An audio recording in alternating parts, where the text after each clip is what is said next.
Hey guys, welcome. Thank you so much for any likes, shares, comments, subscriptions, all the things. I'm praying that this channel is a blessing to others, right? So this video, I'm not educating, I'm talking about me. I'm gonna be vulnerable. So y'all bear with me. First and foremost, I hate talking on camera, let me be clear. Aside from what y'all see, because y'all see me, I post videos and stuff, but it has always been an anxiety point for me because, I don't know, I'm just super self-critical and all these things in different ways sometimes. So, talking on camera, I'm like, oh, why did I make that face? Or why do I sound like that? Or blah, blah, blah, blah, blah. And honestly, that's what has hindered me from, I guess, taking my content creation to the next level or another level over time. Because if you've been here, you know I started first creating professional or therapy content in like 2023. And it was trickle here and there.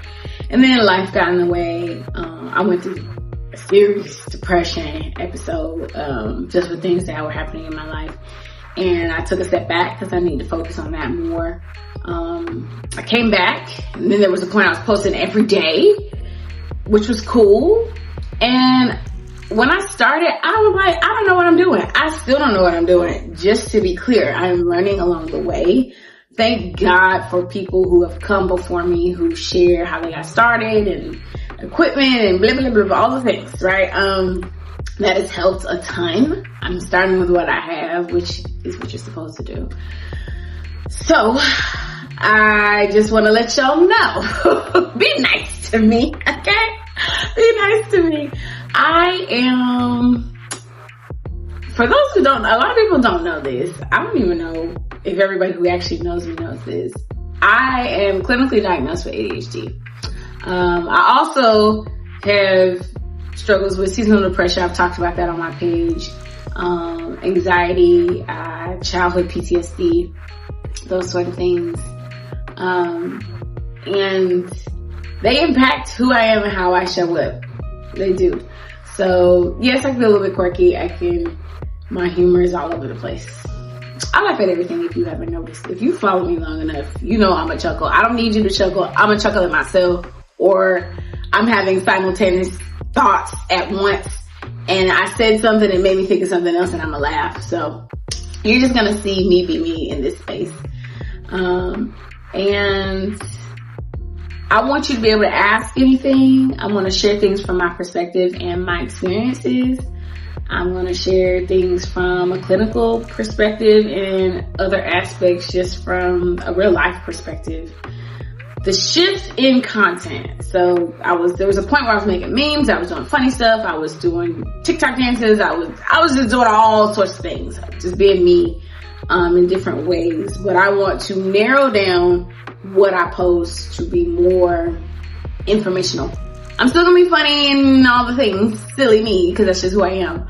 But I really want to educate. I am passionate about people getting to a space and a place where they feel comfortable being themselves. They feel comfortable in the skin that they're in. A lot of people are hurting. A lot of people are lost. A lot of people need guidance in different ways and areas. Some people don't have access to therapy. Some people don't really understand therapy, even still, right? So I'm hoping that the content that I push out will help bridge the gap between just information, knowledge, and even how to gain access to certain things. So please, always feel that you can reach out and ask me things. I'm more than willing to help you out if I can, right? So the shift happened in my transition of healing. 2024 went through a divorce. I'll tell y'all that story on another video at some point. But I went through a divorce and it pushed me into this different stage of healing. Healing comes in layers. I've talked about this on my page. So you're gonna go through different stages of it in different ways. I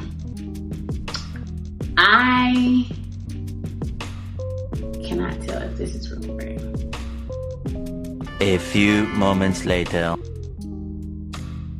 I had a technical glitch, but I'm back. So that's another thing. I'm not a professional editor, so let me talk about my videos. I be doing what I can, okay, with what I got. I'll do the best I can with what I got. Oh! But for now, I'm doing it myself. I also don't want to keep starting over. So there's some bloopers that are probably gonna get posted because I'm not gonna do all that. That's what deterred me from being consistent in the first place.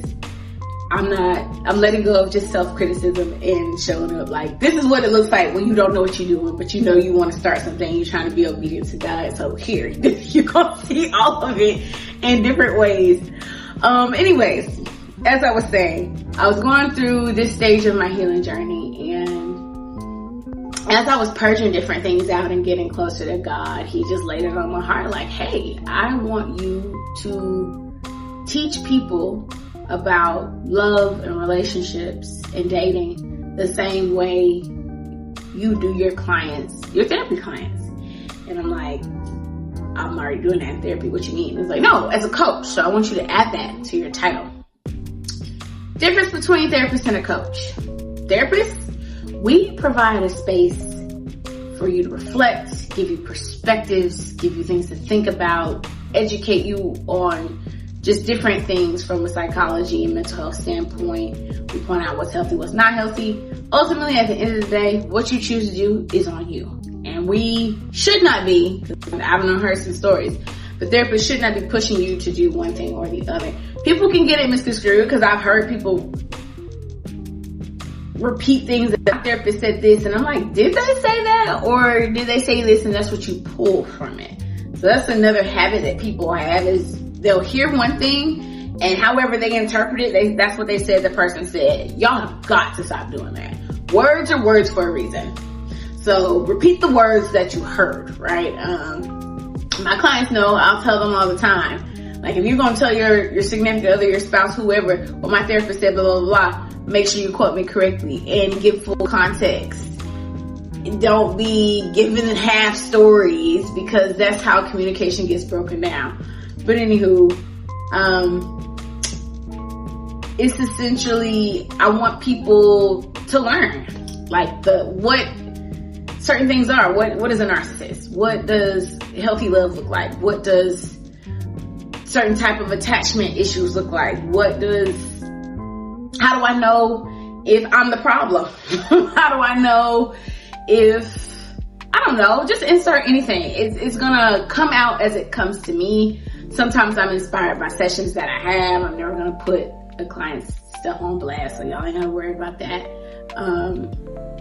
But the scenarios I'm gonna talk about, because the scenarios are not unique. And a lot of times you see them over and over again in different spaces and in different places. So that's the type of things I'll talk about. Just love. I love love. I'm a lover girl. Even though I am divorced, I'm somebody's wife. Okay? I don't want to be single forever. I'm gonna be married again eventually. I do believe in love. I just learned what I did wrong to contribute to it ending up that way. The things that I overlooked, and yeah, I just want to teach people from that perspective. So, what else can I say? I think that's all I have right now, because I wanted to share more about me, and how I'm going to show up in this space is just going to be real authentic. Like, that's it. It's not going to be, there was once upon a time, I don't know how old you are, whoever's viewing, but my millennials know, that's another thing, I'm millennial.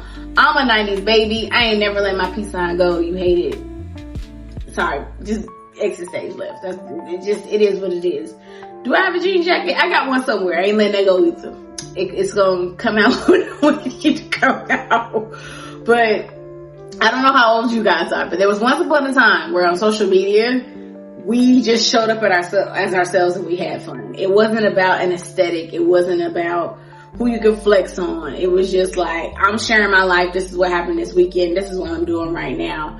And then somewhere along the way, it took a crazy hard left turn. And all these content creators I hit my mic, so I'm sorry if that disturbed. Again, I'm not editing that out. All these content creators came up, and then it became influencers, and everything had to look a certain way, especially like on Instagram. TikTok was always TikTok because it's a newer app out of the mains, but like the culture of social media has just changed. And that's why you see a lot of millennials, like, they took a step back. I had a personal page. I just stopped posting. I just stopped. And now it's only like one picture on there. And that's just so I could have personal conversations with like friends and family outside of like my professional page. The only picture that's on my personal page is a picture of this painting, which I absolutely love. Thank you again, Shay, for painting this for me. But I want to change that because y'all begin it twisted on like what's actually real life. People are starting to believe that the things they see on social media are real life, and it's not. From just a concept, I have had to say this over and over again to people of all ages, reminding them that what they learned, what they observed, what they saw, what they heard on social media is not necessarily applicable to real life. And a lot of things come from exposure. So if you're seeing things that are giving you this, I don't know, negative point of view on any topic, any discussion, you might need to change your algorithm. You might need to follow different people, block different people, unsubscribe, whatever, all the things. You curate your algorithm. Y'all should know that by now. Whatever you look at repeatedly, you talk about, you like, you comment on, it's going to flood your algorithm with things like that, things that might be similar to that. You can decide if you're interested or not. You can decide whether or not you want to interact. It should be a place that you like to go, not a place that makes you sad or anxious or critical of yourself or just have this negative worldview. Because just as many negative views, there are positive views as well. And that's why some people believe certain things like healthy love doesn't exist. It absolutely exists. I'm hoping I can change your mind and tell you how and why. And other people are beginning to talk about it too. I've seen more content creators speaking on this. So shout out to those who are also pouring into this type of education and movement. But that's all for now. The next videos I upload, they're going to be on specific topics. I dropped something on Instagram talking about how to start a narcissist in a relationship. Blah, blah, blah. So I'm going to probably pick up there and just go as I see fit. But if y'all have specific things, just let me know. Until next time, guys.